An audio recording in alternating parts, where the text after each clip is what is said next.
Alors on continue avec le Rambam. Étude du jour, Sefer HaMizvot. Alors le premier qui se lève, 5786, comme moment négatif numéro 250.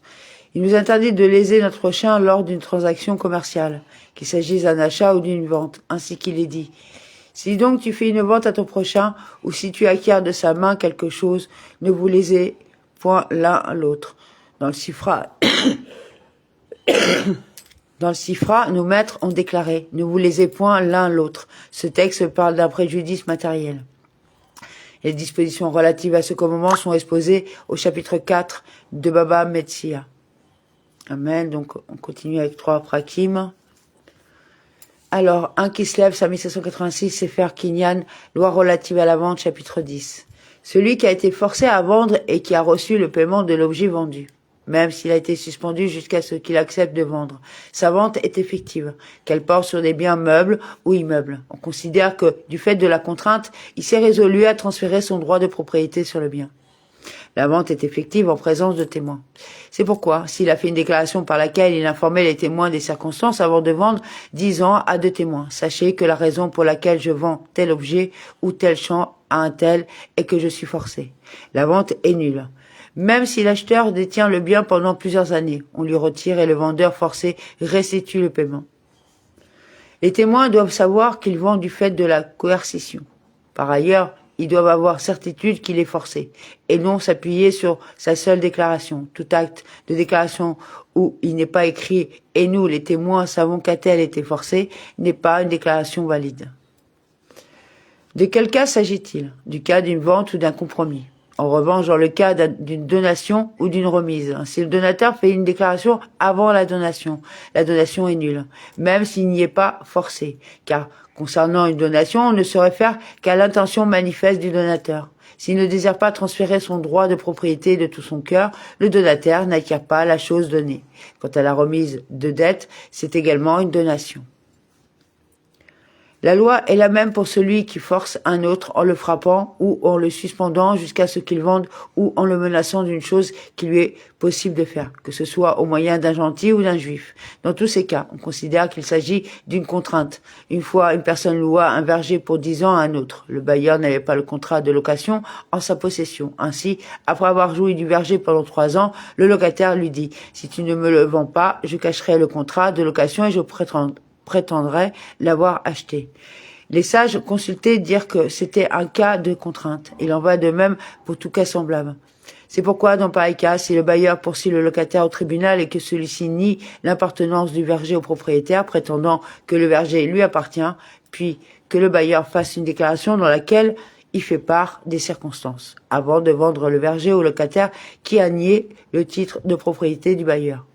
La vente est nulle, car il y a des témoins attestant que le vendeur a été contraint de vendre. Ce sont les témoins devant lesquels le locataire a nié l'appartenance du verger au bailleur au tribunal. Ce sont les témoins de la déclaration, il en va de même pour tout cas semblable. Dans quel cas dit-on que la protestation du vendeur est nécessaire? Dans le cas de celui qui s'approprie le bien par contrainte, qui est un estorqueur, puisqu'il force le vendeur à vendre contre son gré. En revanche, dans le cas d'un homme qui vole par la force un champ est reconnu comme voleur, puis achète le champ qu'il a volé. Le vendeur n'a pas besoin de faire une déclaration préalable pour informer les témoins des circonstances, comme nous l'avons expliqué dans les lois relatives au vol xéla. Les témoins de la déclaration de protestation peuvent signer eux-mêmes l'acte de vente concernant laquelle la déclaration leur a été faite, et cela ne porte pas conséquence. Même si le vendeur leur dit devant l'oppresseur « Je vends de mon propre gré sans y être contraint », la déclaration reste valide, car l'on considère que de même que l'oppresseur l'a contraint à vendre contre son gré, de même l'a-t-il forcé à dire « Je vends de plein gré ». De même, s'il a reconnu devant témoin avoir reçu le paiement après avoir fait une déclaration à ce sujet, il n'est rien tenu de restituer, car l'oppresseur l'a forcé à admettre cela, et les témoins savent déjà qu'il est contraint. Toutefois, si l'agresseur a fait le compte de l'argent pour le vendeur, en présence des témoins, le vendeur est tenu de restituer l'argent. Si les témoins de la vente attestent qu'il a annulé la déclaration de protestation, celle-ci est effectivement annulée. Et s'il a dit aux témoins de la déclaration de protestation, sachez que tout kinyan que je ferai pour confirmer l'annulation de cette déclaration, et plus encore, pour avaliser l'annulation de la déclaration concernant la déclaration de protestation. Tout cela est nul. En fait, je ne dirai cela qu'à cause de la contrainte dont vous avez connaissance, mais il ne sera jamais dans mon intention de transférer mon droit de propriété à cet oppresseur. La vente est nulle, bien qu'il ait fait un kinyan confirmant l'annulation de la déclaration de la façon que nous avons expliquée. C'est faire kinyan loi relative à la vente, chapitre 11. Quand quelqu'un transfère un bien, que ce soit un immeuble ou un meuble, et que des conditions réalisables sont stipulées, qu'elles aient été stipulées par le vendeur ou par l'acheteur, si les conditions sont accomplies, le transfert du bien en question est effectif, et si les conditions ne sont pas accomplies, l'acquéreur n'acquiert pas le bien en question. Nous avons déjà expliqué les règles concernant les conditions dans les lois relatives au mariage. De quel cas cela s'agit-il? Du cas où l'acquéreur a acquis le bien par l'un des procédés d'acquisition et il lui incombe d'accomplir la condition pour que l'acquisition soit effective. En revanche, s'il n'acquiert pas le bien au moment présent mais stipule simplement que si telle condition est accomplie, il acquérera et que sinon, il ne l'acquérera pas. Dans ce cas, même si la condition est accomplie, il ne l'acquiert pas. En effet, cela est une simple asmata. Il a subordonné l'acquisition à l'accomplissement d'une certaine action. Toute asmata est nulle, car le propriétaire n'est pas fermement décidé à transférer son droit de propriété. Comment cela? Si un homme a vendu ou fait don d'une maison à un autre à la condition qu'il se rende avec lui à Jérusalem tel jour et que l'acquéreur ait accompli un acte de razaka sur la maison, il fait acquisition lorsqu'il accompagne à Jérusalem le jour donné. Mais si ce jour est passé sans qu'il ne soit allé à Jérusalem, il ne l'acquiert pas. En revanche, s'il a stipulé la condition suivante: si tu te rends avec moi à Jérusalem tel jour, ou si tu m'apportes tel objet, je te donnerai cette maison, ou je te la vendrai pour tel prix. Alors, bien que l'acquéreur l'a accompagné à Jérusalem le jour donné où lui a apporté l'objet en question, et quand même il aurait réalisé un acte de razaka sur la maison après avoir accompli la condition, il ne fait pas acquisition, car cette condition est une asmata, et il en va de même pour tout cas semblable. C'est pourquoi, lorsqu'un acheteur donne un gage au vendeur lui disant « si je me rétracte, je renonce à mon gage en ta faveur » et que le vendeur répond « si c'est moi qui me rétracte, je te doublerai ton gage ». Si l'acheteur se rétracte, le vendeur acquiert le gage car il est déjà en sa possession, mais si c'est le vendeur qui se rétracte, on ne l'oblige pas à payer le double du gage car cette condition est une asmata et une asmata ne permet pas de faire acquisition. De même, dans le cas d'un débiteur qui rembourse partiellement sa dette et confie le titre de créance à un tiers en lui disant « si je n'ai pas payé le reste de la créance d'ici tel jour », donne au créancier son titre. Et il pourra alors exiger tout le montant inscrit sur le délai arrive sans que le débiteur ait payé. Le tiers ne doit pas remettre le titre au créancier car cette condition est une asmata. Il en va de même pour toutes les conditions que les gens stipulent entre eux, bien qu'elles soient formulées en présence de témoins et consignées dans un acte. Ainsi, dans les cas suivants de conditions, si tel événement a lieu, ou si tu fais telle action, je te donnerai un mané, ou je te transférerai mon droit de propriété sur cette maison, même si cela n'a pas lieu, ou si tu ne fais pas telle action, je ne te transférerai pas mon droit de propriété sur la maison, ou je ne te donnerai pas un mané, même si l'intéressé accomplit l'acte en question ou si l'événement a lieu. Il n'acquiert pas le bien en question, en effet, et quiconque exprime une condition sous la forme, si cela a lieu, si cela n'a pas lieu, ce n'est pas résolu à transférer son droit de propriété car son intention est encore subordonnée à l'éventuelle réalisation ou non réalisation de la condition. Dans tout cas où un homme dit à un autre homme « acquiert depuis maintenant », il ne s'agit pas du tout d'une asmata et l'acquéreur fait acquisition du bien en question. En effet, si le cédant ne s'était pas résolu à transférer son droit de propriété, il ne lui aurait pas transféré le bien depuis maintenant. Comment cela? Si le cédant dit à l'acquéreur « si je viens d'ici à tel jour, acquiert cette maison depuis maintenant et qu'un kinyan soit effectué à cet effet », l'acquéreur l'acquiert si le cédant vient durant la période fixée. Il en va de même pour tout cas semblable. Celui qui vend sa cour ou son champ en précisant au moment de la vente qu'il vend afin de se rendre dans un lieu défini ou qu'il vend du fait du manque de pluie en vue d'acheter du blé avec l'argent de la vente de la cour est considéré comme s'il avait fait une vente sous condition. C'est pourquoi si après la vente dans le second cas la pluie tombe ou du blé est apporté ou si bien que le prix du blé baisse ou si dans le premier cas la route pour se rendre au lieu en question est impraticable ou encore il ne parvient pas dans le premier cas à voyager ou dans le second cas à acheter le blé, il peut rendre l'argent de la vente et le terrain lui est restitué, car il a précisé qu'il ne vendait qu'en vue de faire telle chose, et celle-ci n'a pas été accomplie. Il en va de même pour tout cas semblable. En revanche, celui qui a fait une vente sans précision sur son intention, bien qu'il ait eu l'intention de vendre pour une certaine raison et bien que les circonstances indiquent qu'il n'a fait que la vente qu'en vue de faire telle ou telle chose qui ne s'est pas réalisée, il ne peut pas se rétracter car il n'a pas précisé le but de sa vente et les paroles du cœur ne sont pas considérées comme des paroles. Voici la loi relative à celui qui transfère un objet à autrui en stipulant à condition que tu donnes cet objet ou que tu le vendes à un tel. Si l'acheteur donne ou vend l'objet à la personne en question, il en a fait acquisition mais il n'accomplit pas la condition en vendant l'objet en question à une autre personne ou encore en ne le vendant pas ou en ne le donnant pas dans le délai imparti. Il n'en a pas fait acquisition. De même, si un vendeur ou un acheteur stipule comme condition que l'objet de la vente sera restitué à un moment défini, ou lorsque le vendeur donnera l'argent, la vente est effective et l'acheteur restituera l'objet conformément à ce qui a été stipulé. Si un homme vend un bien immeuble en posant la condition suivante à l'acheteur, lorsque j'aurai de l'argent, je te paierai et tu me rendras l'immeuble. Les fruits appartiennent au vendeur s'il vend sans précision son bien et que l'acheteur lui dise de sa propre initiative, lorsque tu auras de l'argent, tu me l'apporteras et je te rendrai ton immeuble. La condition est effective et l'acheteur peut jouir des fruits. Cela n'est pas considéré comme un profit frisant l'usure parce que l'acheteur s'est contraint de sa propre initiative à ces conditions. Une fois, une femme envoyait à Réhouven pour lui acheter une cour de Shimon qui était son parent. Shimon, le vendeur, dit à Réhouven, le mandataire, si j'ai de l'argent, une telle, le mandante, ma parente, me restituera ce terrain. Sur quoi Réhouven lui répondit, toi et une telle êtes proches comme frère et sœur, c'est-à-dire il est probable qu'elle te le restituera et ne sera pas pointilleuse à cet égard. L'affaire fut portée devant les sages, qu'ils dirent. Le mandataire n'a rien acquis, en effet, les parents de la mandante, Shimon, ne s'en est pas remis aux paroles du mandataire puisqu'il n'y lui a pas donné une réponse claire. Shimon n'a donc pas pris la ferme décision de transférer son droit de propriété. Il en va de même pour tout cas semblable. Une asmata sur laquelle un kinyan est effectué dans un tribunal important, c'est-à-dire composé de juges ordonnés, permet d'acquérir à condition que l'intéressé remette son titre au tribunal et ne soit pas empêché par une force majeure, c'est faire paragraphe suivant.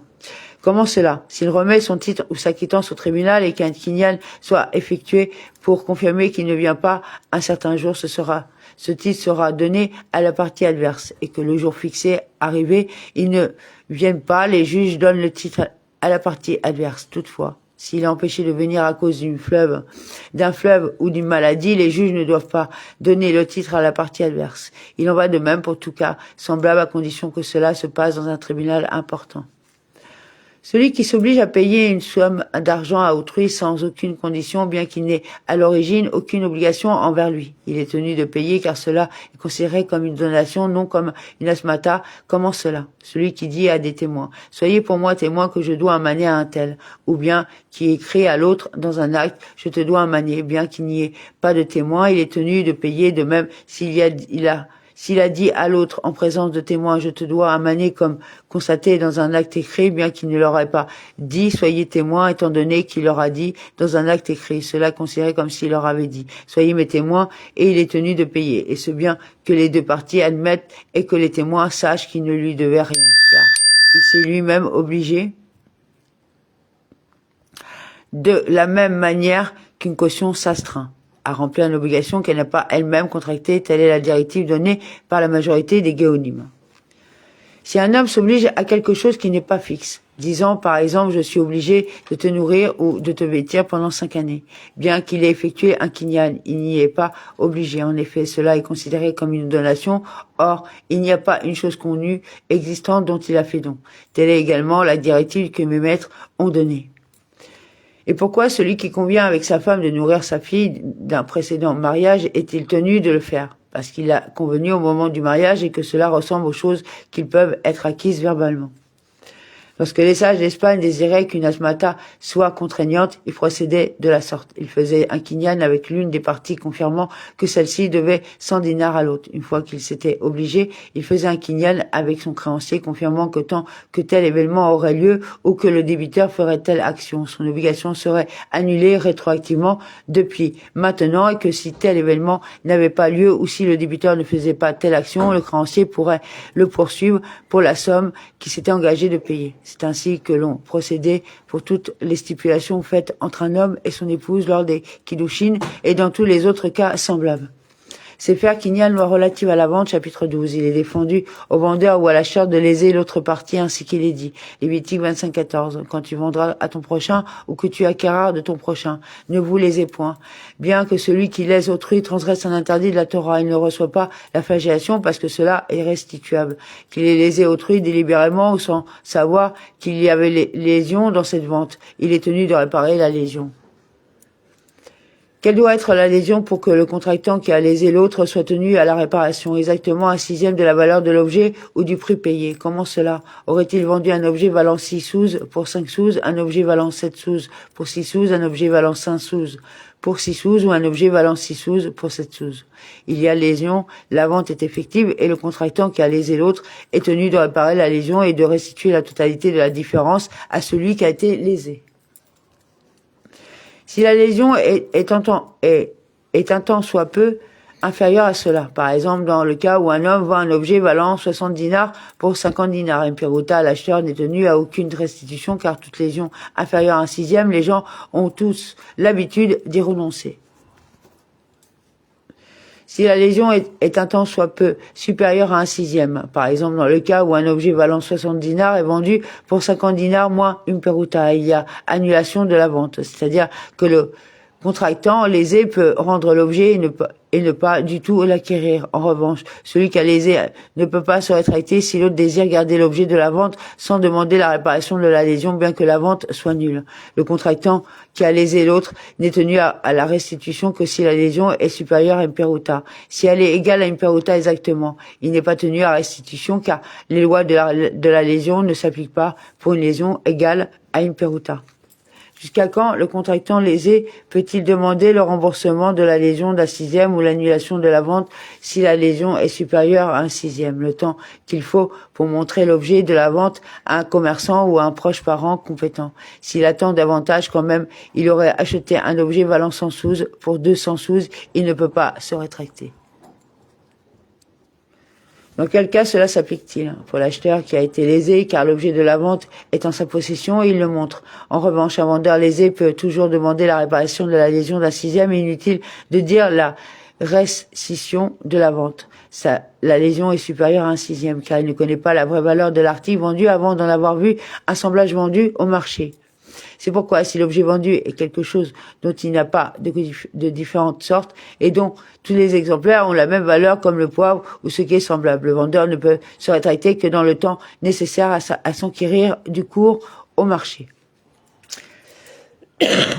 Et de même, s'il est su qu'un objet semblable à celui qui a été vendu est parvenu dans la main du vendeur qui a eu connaissance de son erreur, mais il n'a pas fait de réclamation, il ne peut plus demander la réparation de la lésion ou la rescission de la vente, selon le cas, car on considère qu'il y a renoncé. De même qu'une personne ordinaire est sujette aux lois de la lésion, de même un commerçant professionnel y est-il sujet, bien qu'il soit compétent en la matière. De même que la loi relative à la lésion s'applique concernant les produits et les animaux, de même s'applique-t-elle concernant les pièces de monnaie. Comment cela? Un dinar d'or vaudrait-il 24 dinars d'argent? Et si on a échangé un dinar d'or contre 20 ou 28 dinars d'argent, la valeur de la lésion doit être restituée. Si la différence est supérieure à cela, 1/6, l'échange est nul. Si la différence est inférieure à cela, on considère que le contractant lésé y renonce. De même, si un cellat a perdu 1/6 de son poids par le frais, et qu'à cet endroit, les cellats circulent au nombre et non au poids, il doit restituer la valeur de la lésion à la personne lésée. Jusqu'à quand la personne lésée peut-elle rendre le dinar ou le cellat? Dans les grandes villes, le temps de le montrer à un changeur. Dans les villages où il n'y a pas de changeur à disposition, la personne lésée peut rendre la pièce dépréciée jusqu'à la veille de Shabbat, jour où les villageois viennent généralement marcher et peuvent y rencontrer un changeur. Car seul un changeur reconnaît un cellat et peut déterminer son manque de poids et sa valeur. Identique est la loi pour les vendeurs de livres, de pierres, de précieuses et de perles. L'acheteur peut se rétracter dans un délai correspondant au temps de montrer l'objet à des commerçants compétents en la matière, quel que soit l'endroit où il se trouve, car tous ne sont pas experts dans tel domaine. C'est pourquoi il n'y a pas de connaisseurs dans la province, si bien qu'ils emmènent l'objet à acheter à un autre endroit. ou si un expert vient longtemps après dans la région et l'informe de son erreur, il peut se rétracter. Quand un homme donne à un autre un céla dont le poids a diminué, si ce dernier est capable de reconnaître le céla qu'il a reçu, il peut le rendre, même 12 mois après. Et si cela peut tout de même être difficilement utilisé sur le marché, il ne peut pas le rendre après le temps indiqué dans le paragraphe précédent, à moins que le vendeur ne l'accepte pas par mesure de piété. Lorsqu'un objet valant 4 sous est vendu pour 5 sous, de sorte que la vente est nulle, comme nous l'avons expliqué. Si avant que l'acheteur ait le temps de le montrer à un commerçant ou à un proche parent, le prix de l'objet augmente et atteint 7 sous, l'acheteur peut se rétracter, mais non le vendeur, car l'acheteur peut dire au vendeur, si tu ne m'avais pas lésé, tu n'aurais pas pu te rétracter. Maintenant que tu m'as lésé, tu pourrais te rétracter. Comment un pécheur pourrait-il tirer profit de ses actes? De même, si un objet valant 5 sous est vendu pour 4 sous et que son prix diminue pour atteindre 3 sous, le vendeur peut se rétracter, mais non l'acheteur, car le vendeur peut dire à l'acheteur, ce n'est pas parce que tu m'as lésé que tu pourras te rétracter. Lorsqu'un objet valant 5 sous, cela est vendu pour 6 cela et que, avant que l'acheteur n'ait le temps de le montrer à un expert, son prix augmente à 8 cela. Le vendeur est tenu de restituer le cela correspondant à la valeur de la lésion. En effet, l'objet ayant été acquis, le vendeur est tenu de restituer la valeur de la lésion et lorsque le prix de l'objet a augmenté, il a augmenté alors qu'il était en la possession de l'acheteur. De même, si un objet valant 6 cela est vendu pour 5 cela et que son prix diminue à 3 cela, l'acheteur est tenu de restituer un cela correspondant à la valeur de la lésion. En effet, l'objet ayant été acquis, son prix a diminué alors qu'il était en la possession de l'acheteur. Amen.